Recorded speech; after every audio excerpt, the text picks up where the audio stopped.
Hi, for your homework, you will need for Thursday before you come to class, you will need to go to the dataset generator. I posted the link earlier this morning. You are going to come down here, chapter statistical test, go to chapter 9, a paired samples t-test. You need to enter a sample size of at least 30 up to 50, your choice. For outcome variable type, you are welcome to use either small counts or a 5-point Likert type scale survey.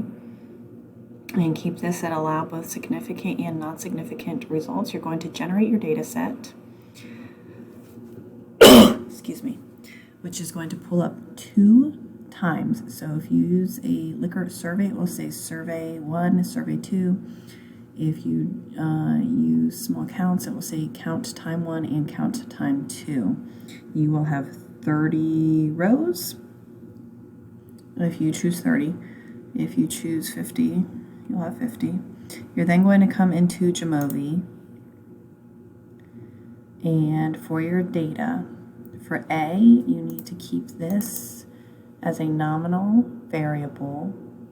You are going to type 0 for the first 15 entries and 1 for the second 15 entries. So we are breaking these into 2 treatment groups. One will be a control group, so 0 will be control, and 1 will be your treatment group. You are then going to,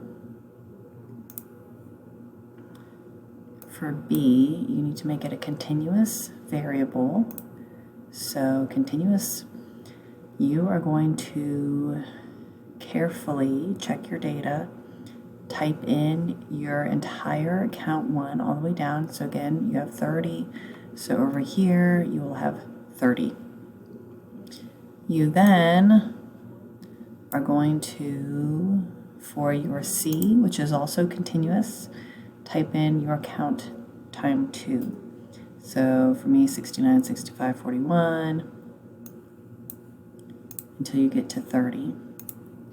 We will run some t-tests on this on Thursday, so make certain you have your 30 data points, you have 15 broken down into 0, 15 into 1, and both B and C are completed.